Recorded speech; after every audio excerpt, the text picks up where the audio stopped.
आज आप सबको मेरी तरफ से आदाब। मैं आई थी, हमारा फाउंडेशन डे था जैसा आपने कल देखा, तो मैंने सोचा कि यहाँ उस वक्त भी आप लोग बात करना चाहते थे, उस वक्त मौका नहीं था, तो इसलिए मैंने सोचा आज आपसे बात की जाए। जैसा कि हम देख रहे हैं 5 अगस्त 2019 को हुए 6 साल हो गए और उस वक्त जो जम्मू कश्मीर की, मैं तो उसको बर्बादी कहूंगी, तबाही की गई थी। 370 को खत्म किया गया, स्पेशल स्टेटस छीना गया ये कह के कि जम्मू कश्मीर में अब सब ठीक हो जाएगा, जम्मू कश्मीर में तरक्की हो जाएगी, जम्मू कश्मीर के हालात ठीक हो जाएंगे, जम्मू कश्मीर में अमन होगा, जम्मू कश्मीर में दूध की नदियां और शहद की नदियां बहेंगी। मगर आपने देखा कि वो पॉलिसी बिल्कुल फेल हो गई, फ्लॉप हो गई। यहाँ तक के हालात ऐसे हो गए हैं कि 2 मुल्क जंग के दहाने पे आ गए हैं और फ्लैश पॉइंट जम्मू कश्मीर है। आपने देखा हाल ही में किस तरह से अमेरिका को बकौल ट्रंप के इंटरवीन करना पड़ा।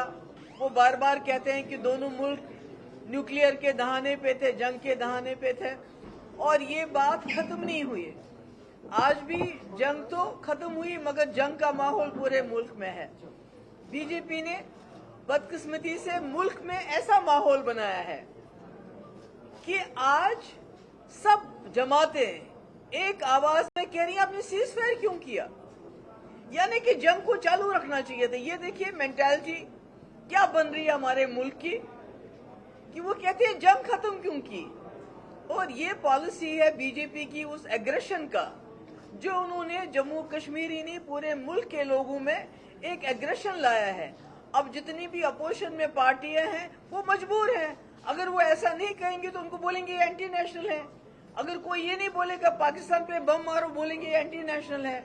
अगर कोई ये नहीं बोलेगा कश्मीर पे, जम्मू कश्मीर पे सख्ती करो, बोलते हैं ये जी एंटी नेशनल है। तो इसलिए सारा माहौल जो है इस वक्त बर्बाद कर दिया है। इंटरनली आप देखते हैं जम्मू कश्मीर के हालात को। पहलगाम का इतना बड़ा हादसा हो गया जिसमें इतने हमारे मासूम शहरी मारे गए। पिछले 6 साल से यूएपीए हो, पीएसए हो, रोज छापे, रोज लोगों को बंद करना। जेलों में हमारे हजारों के तादाद में लोग बंद हैं, मगर उसके बावजूद भी जम्मू कश्मीर के हालात पहले से बदतर हो गए हैं। सिर्फ यह है कि लोग खामोश है। पहले लोग खामोश नहीं होते थे, सड़कों पे आते थे, बात करते थे, मगर आज लोग बाहर से तो खामोश है पर अंदर से लावा पक रहा है। और यही वजह है कि आप देखिए हमारा मुल्क मतलब पाकिस्तान के साथ इस वक्त मुकाबले में आ रहा है। पाकिस्तान क्या है, इतना सा मुल्क तो है वो। उनकी फौज देखिए, उनकी जमीन देखिए, उनकी पॉपुलेशन देखिए, उनकी इकोनॉमी देखिए, हमारा 10वां हिस्सा भी नहीं है। मगर आज आप उनके साथ पूरी दुनिया आपको उनके मुकाबले में ला रही है। क्यों? क्योंकि आप वाजपेयी जी की पॉलिसी को छोड़ के कोई गोडसे की पॉलिसी अपना रहे हैं। अब देखिए हम जाते हैं वो बेगानी शादी में, अब्दुल्ला दीवाना क्वाड में जाते हैं। हम अपना जो हमारा ये सारा रीजन है उसको हमने छोड़ दिया, हमने सार्क को छोड़ दिया, जहां हमारा मुल्क हिंदुस्तान लीडरशिप का रोल कर सकता था और उससे फायदा होता। उससे बजाय कि आप पूरे दुनिया में अपने डेलीगेट्स भेजते हो अपनी कहानी सुनाने के लिए कि हमने ऐसा क्यों किया, वैसा क्यों किया, मगर सार्क के जो मुल्क हैं, जो हमारे हमसाए हैं, जिनकी वजह से हमारी मुश्किलात हैं, उनसे हम बात भी नहीं कर पाते हैं। और अब सार्क को भी चाइना हाईजैक कर रहा है। आप देख रहे हैं SAARC is being hijacked by China. तो हम कहाँ हैं? तो इसलिए मेरा ये कहना है अभी भी वक्त है कि उनको जो मुफ्ती साहब का विजन था, जो हमने कांग्रेस के साथ कॉमन मिनिमम प्रोग्राम बनाया था, उसके बाद बीजेपी के साथ एजेंडा ऑफ अलायंस बनाया था, वो बीजेपी और पीडीपी का एजेंडा ऑफ अलायंस नहीं था, वो जम्मू कश्मीर के लोगों का और मुल्क के लोगों का एजेंडा ऑफ अलायंस था कि जम्मू कश्मीर को इस मुसीबत से कैसे निकाल सकते हैं, कैसे हम और रास्ते खोल सकते हैं। आपने लद्दाख को अलग कर दिया, मुफ्ती साहब करगिल अस्करदू का रास्ता खोलने की बात कर रहे थे, सियालकोट की बात कर रहे थे, सुचीतगढ़ सियालकोट की बात कर रहे थे, ताकि हमारे यहाँ जम्मू कश्मीर जो पिंजरे में बंद किया गया है उसको खोल दिया जाए। आपने तो खोल दिया, किसके लिए खोला? किसके लिए खोला? आज जितने भी क्राइम है जम्मू में पिछले 6 साल से आसमान को छू रहे हैं, क्योंकि जितने भी क्रिमिनल्स हैं वो आ रहे हैं। आपकी रोजी रोटी पे यहाँ डाका डाला जा रहा है, ठेकेदार बाहर से, जम्मू के लोगों को मुंशी का काम करना पड़ता है, माइंस उनके हाथ में, ठेकेदारी उनके हाथ में, नौकरियां उनके हाथ में। अगर आप देखें कि कोई जो गरीब बच्चा पढ़ लिख के उसको नहीं मिलती है नौकरी, बाहर से कोई आ गया उसको भी मिलती है, उसी को मिल रही है। तो अगर देखा जाए हर हिसाब से जम्मू कश्मीर और पीछे हो गया। तो मेरी मोतबाना गुजारिश है इस वक्त कि बीजेपी जो एनडीए सरकार है वो एजेंडा ऑफ अलायंस को खोले, वो देखे कि जम्मू कश्मीर को इस मुसीबत से बाहर निकालने का क्या रास्ता है, पाकिस्तान को सीधे रास्ते पे लाने का क्या रास्ता है। मुझे याद है जब वाजपेयी जी लाहौर गए थे तो वहां मुशर्रफ ने उनसे कहा था यूनाइटेड नेशन रेजोल्यूशन को छोड़ दीजिए, जो जम्मू कश्मीर के लोग खुशी से खुश रहेंगे, हिंदुस्तान के लोग खुश रहेंगे, पाकिस्तान के लोग भी आमादा हो जाएंगे, आप वो कर लीजिए। तो आज भी मुझे लगता है उसी पॉलिसी की जरूरत है, रास्ते खोलने की जरूरत है। हमारे यहाँ बिजली का वादा किया गया था, बिजली मुफ्त देखिए, मैंने देखा जम्मू में गर्मी में क्या हाल हो रहा है, बिजली की फीस कितनी ज्यादा हो रही है, बेरोजगारी कितनी है, ड्रग एडिक्शन कितनी है। अब तो पहले कश्मीर में तो मारते ही थे, पर यहाँ भी आप ड्रग के नाम पे लोगों को मारा जाता है। अभी हमारा एक हिंदू बच्चा, उसको बड़ा गरीब है, मुझे नहीं मालूम था उसका ड्रग के साथ कोई लेना देना था, मगर गोली मारना तो कोई जवाब नहीं रखता है। तो इसलिए मैं यही कहना चाहती हूँ कि पीडीपी ने कांग्रेस के साथ जब सरकार बनाई तो एक कॉमन मिनिमम प्रोग्राम बनाया जिसपे अमल हुआ। उसके बाद जब बीजेपी के साथ बनाई तो जो भी हमने उसमें रखा है, अब मैं तो एजेंडा ऑफ अलायंस के सब बातें नहीं बता सकती, ये तो बड़ा लंबा है, कि एस्पा को कैसे रिव्यू करना चाहिए और रास्ते कैसे खोलना चाहिए, पावर प्रोजेक्ट कैसे ट्रांसफर होना चाहिए, हीलिंग टच कैसे होना चाहिए। ये खाली पीडीपी की बात नहीं, ये सारी पॉइंट्स बाय पॉइंट जो यूपीए सरकार में 7 वर्किंग ग्रुप बने थे रसगोत्रा की, उसमें बहुत सारे, मुझे अब नाम भी याद नहीं, जिसमें सारी पार्टीज थी, उन्होंने एंडोर्स किया है मुफ्ती साहब के विजन को। मैं कहती हूँ बीजेपी वालों को, एनडीए वालों को, इससे पहले कि आप कोई और बर्बादी करने के बारे में सोच रहे हो, क्योंकि आज उनको ये एहसास हो गया है कि कश्मीर में 6 साल सख्ती करने के बावजूद, लोगों को जेलों में डालने के बावजूद, कश्मीर न सिर्फ जू का तू है बल्कि इंटरनेशनल लेवल पे, हम तो चाहते थे पहलगाम की दहशतगर्दी इंटरनेशनलाइज हो जाए, मगर उसकी बात किसी ने नहीं की। कश्मीर की बात हुई, सीज फायर की बात हुई, पाकिस्तान की बात हो रही है कि पाकिस्तान ने क्या किया जंग में, कितने जहाज गिराए, क्या, ये इंटरनेशनली बात चल रही है, मगर हमारी जो बात है, वो जो असली बात है वो नहीं हो। तो इसलिए मैं उम्मीद करती हूँ कि जो दिल्ली की सरकार है वो एजेंडा ऑफ अलायंस निकालेगी।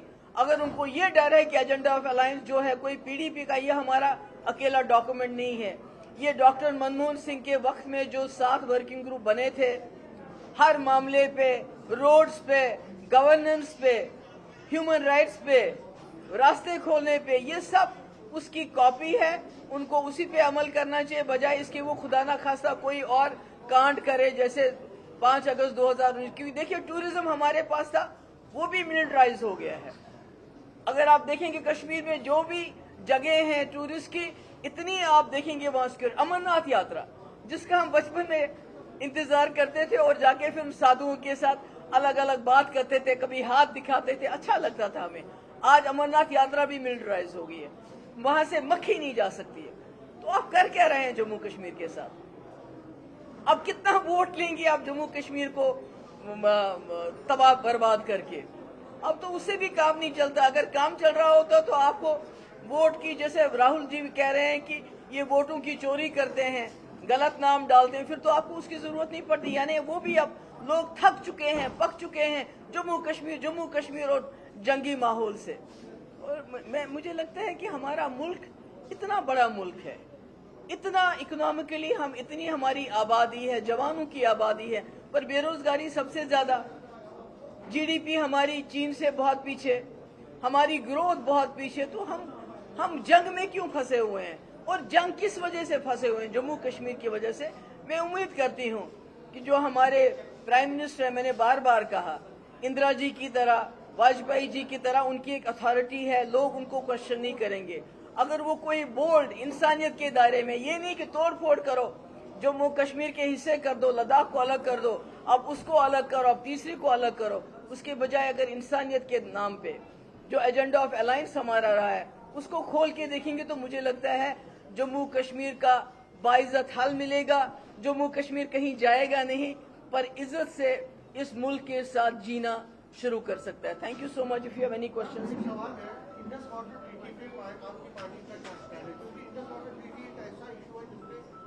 पाकिस्तान के बीच आगे भी कॉन्फ्लिक्ट हो सकता है। आपकी पार्टी का पहले ये स्टैंड था कि उसको स्क्रैप किया जाना चाहिए। नहीं, हमने कभी नहीं कहा स्क्रैप, हमने कभी नहीं, हमने कहा रिव्यू होना चाहिए। जो उससे हमारा नुकसान होता है, जो हम पावर बना के उसको बेच सकते हैं, क्योंकि हम जितना पावर बनाते हैं उसका ज्यादा हिस्सा पूरे कंट्री को मिलता है। हम पाकिस्तान को बिजली नहीं देते, अपने मुल्क को देते हैं, उसको हमें कंपनसेट होना चाहिए। जितना हम बिजली अभी तक पैदा कर रहे हैं उसका हमें फायदा नहीं हो रहा है, उसका फायदा पूरे मुल्क को हो रहा है। सबसे पहले हमारे रियासत को कंपनसेट होना चाहिए। हमारे रियासत में जो गरीब लोग हैं उनको फ्री बिजली मिलनी चाहिए, और उसके अलावा हमें फाइनेंशियली उसका कंपनसेशन मिलना चाहिए। चलिए, राहुल गांधी जी ने कहा है कि वोटों की चोरी हो रही है, उस पर क्या कहेंगे? देखिए, वो तो कह रहे हैं सबूत के साथ हो रही है। जो SIR हो रहा है उसमें आप देख रहे हैं रोज रोज उसमें आता है कि इतने सारे वोट जो हैं, कोई मर गया है, कोई बाहर गया, लाखों की तादाद में। और वो बिल्कुल सही कह रहे हैं कि महाराष्ट्र में पार्लियामेंट इलेक्शन और असेंबली इलेक्शन के बीच में 1 करोड़ वोट ऐड हो गया। ये कैसे हो गया? कहीं ना कहीं तो इलेक्शन कमीशन और बीजेपी की जो सरकार है, कहीं ना कहीं तो इनका आपस में ताना बाना मिल रहा है, जो वेरी अनफॉर्चुनेट है। क्योंकि डेमोक्रेसी आपकी एक बड़ा इंस्टीट्यूशन है। हिंदुस्तान की सूरत, हिंदुस्तान की खूबसूरती इसकी डेमोक्रेसी में है। जब आप इसमें भी चोरी करेंगे तो फिर आपके पास क्या बचेगा? पाकिस्तान के साथ क्या बातचीत होनी चाहिए, क्योंकि पाकिस्तान ने पहलगाम आतंकी हमला करवाया, जवान शहीद हो रहे हैं, सिविलियन किलिंग हो रही है, और ऐसे माहौल में लगता है कि बातचीत होनी चाहिए पाकिस्तान के साथ। मुझे बताइए, चाइना ने हमारे कितने नौजवानों को शहीद कर दिया? कैसे शहीद किया? आप वो डिस्क्राइब कर सकते हैं? और उसके बाद भी आपका एक्सटर्नल अफेयर मिनिस्टर कहता है चाइना बहुत बड़ी इकोनॉमी, हम उसके साथ मुकाबला नहीं कर सकते, बातचीत करनी पड़ेगी। वो जो लोग शहीद हुए वो हमारे शहीद हुए, पाकिस्तान के तो नहीं हुए ना। नुकसान तो हमारा हो रहा है ना। आज आपने न्यू नॉर्म बनाया कि कहीं हमला हो गया जंग हो जाएगी। इसका मतलब है कोई भी मुल्क जो नॉन स्टेट एक्टर्स को सुपारी देके कहीं भी कर सकता है ताकि इंडिया पाकिस्तान में झगड़ा हो, जंग हो और हथियार उनके बिके। अमेरिका कहता है हमारे से F-35 ले लो, रूस कहता है कुछ और ले लो, जर्मनी कहता है कुछ और ले लो। पाकिस्तान को तो मुफ्त में चाइना हथियार दे रहा है। पर हमारे लोगों की गुर्बत, हमारी बेरोजगारी कैसे दूर होगी जब हम पाकिस्तान के साथ हमेशा एंगेज रहेंगे जंग में? हमारा सारा जोर तो ताकत तो उसी में जा रही है। तो इसलिए दुनिया के किसी भी कोने में रिकंसिलिएशन डायलॉग, मगर पाकिस्तान से डायलॉग से पहले जम्मू कश्मीर के लोगों के साथ डायलॉग करो, उनके जख्मों पे मरहम करो।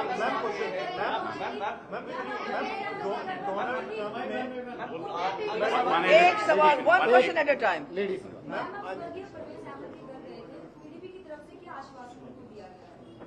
देखिए, ये एक परवेज अहमद की बात नहीं है। मैंने वहां कहा कि पिछले इस साल के शुरू से लेके आज तक आधा दर्जन से ज्यादा ट्राइबल नौजवानों की मौत हुई है मिस्टीरियस सर्कमस्टेंसेस में। मखनदीन आपने देखा, कुरान शरीफ लेके सर पे वो कह रहा था मैं मिलिटेंटों के साथ नहीं हूं, उसके बाद उसने जहर खा लिया।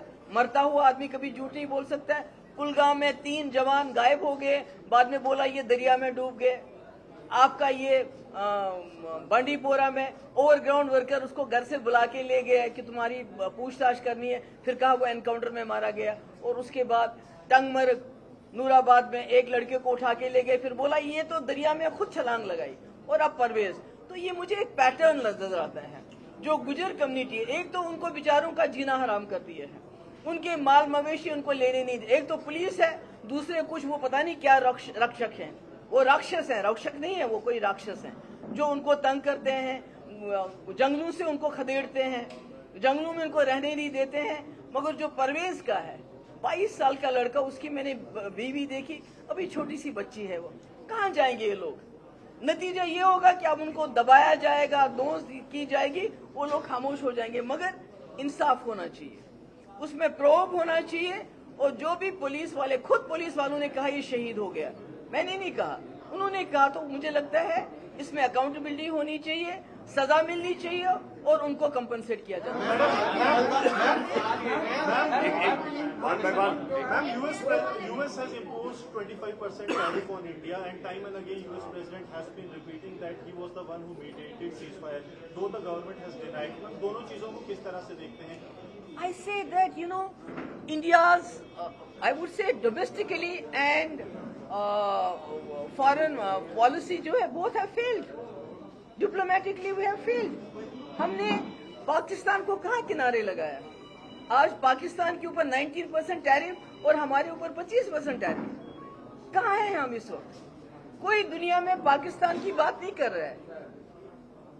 बार बार जो इंडिया, ये अमेरिका का प्राइम प्रेसिडेंट इंडिया की बात करता है और धमकी दे रहा है। क्यों धमकी दे रहा है? क्योंकि हमारा मुल्क नॉन अलाइनमेंट में भरोसा करता था जवाहरलाल नेहरू के। आप तो पूरा लेट गए अमेरिका के सामने, पूरा लेट गए आप ट्रंप के सामने, और अब ट्रंप बूट पहन के आपके ऊपर चढ़ा हुआ है और हमारी तबाही और बर्बादी कर रहे हैं। पहलगाम आतंकी हमले के बाद मैम इंडस वाटर ड्यूटी स्थगित हो गई। क्या पता वो हो गया? जो है वो इंडिया में खेलने के लिए आई है। क्रिकेट का मैच, क्या बोल रहे हैं आप? हॉकी की टीम, पाकिस्तान की हॉकी की टीम इंडिया में खेलने के लिए आई। एक तरफ ऑपरेशन संदूर जो अभी स्थगित हुआ, बंद नहीं हुआ, दूसरी तरफ हॉकी की टीम जहाँ खेलकूद होना चाहिए। अगर आप चाहते हैं शांति से रहो, अगर आप चाहते हैं कि हम अपना पैसा सारा जंग में खर्च ना करें, बेरोजगारी दूर करें, गरीबी दूर करें, तो आहिस्ता आहिस्ता आपको सिचुएशन को नॉर्मलाइज करना पड़ेगा और खेल कूद उसमें सबसे अच्छी चीज है। मालवे गांव का जो कोर्ट का वर्डिक्ट आया है उसमें जो 7 एक्यूज थे उन्हें क्लीन चिट मिली है, मगर वहीं पर साध्वी प्रज्ञा ने जो रिएक्शन सोशल मीडिया पर दिया है, उन्होंने कहा कि कांग्रेस इसके जिम्मेदार है और भगवा आतंकवाद का। मुझे बताइए, गोडसे हिंदुस्तान का सबसे बड़ा और सबसे पहला दहशतगर्द था या नहीं था? यू आस्क टेल मी, जिसने बापू को मारा, गांधी जी को मारा, वो दहशतगर्द था या नहीं था? था या नहीं था? था। और उसकी साध्वी प्रज्ञा आरती उतारती है, गांधी जी के फोटो पे गोली मारती, तो उसके सवाल का मैं क्या जवाब दूं? कांग्रेस जो है 9 तारीख से भूख हड़ताल पे बैठ रही है स्टेटहुड के इशू पे। आपका स्टेटहुड बड़ा मुद्दा नहीं है, आप धारा 270 पे बात करती है, लेकिन जब आप प्राइम मिनिस्टर की तारीफ करती है तो नेशनल कांग्रेस आपसे सवाल पूछते, क्या आप 2014 के रिटर्न में जा रहे हैं, आप वापस जा रहे हैं, आप फिर बीजेपी के साथ? मैंने कहा इंदिरा जी की मैंने तारीफ की, मैंने वाजपेयी जी की तारीफ, मैंने कहा उनके पास अथॉरिटी थी और मोदी जी के पास भी वो मैंडेट है, अथॉरिटी है। अगर वो जम्मू कश्मीर को लेके कोई अच्छा फैसला करे, वो नहीं जो 5 अगस्त को किया, कोई वाजपेयी जी की तरह अच्छा फैसला करे, बातचीत का फैसला करे, रास्ते खोलने का फैसला करे, तो हम बिल्कुल मोदी जी की तारीफ करेंगे। मगर अगर वो 5 अगस्त जैसा फैसला करते हैं तो हम उनको क्रिटिसाइज भी करते हैं। आप क्या करेंगे?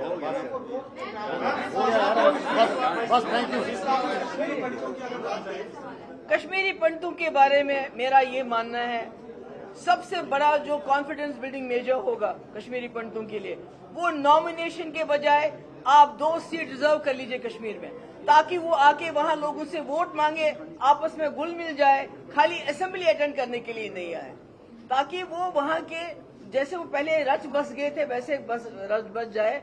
और मेरे मुसलमान भाई को कश्मीरी पंडित के दरवाजे पे जाना पड़े कि मेरा ये कागज है, इसमें मेरी सिफारिश करो, मेरी मदद करो, वो that is the best way to integrate Kashmiri Pandits back again into Kashmir valley.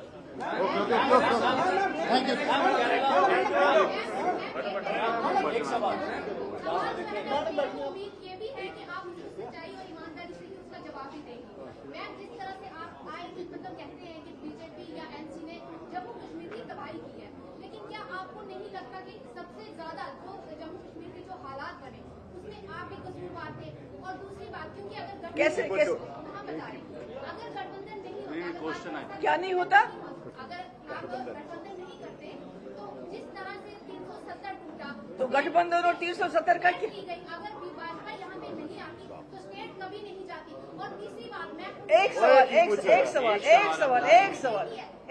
सवाल पहले मुझे ये बताओ, जब तक हम गठबंधन में थे तब तक धारा 370 टूटी?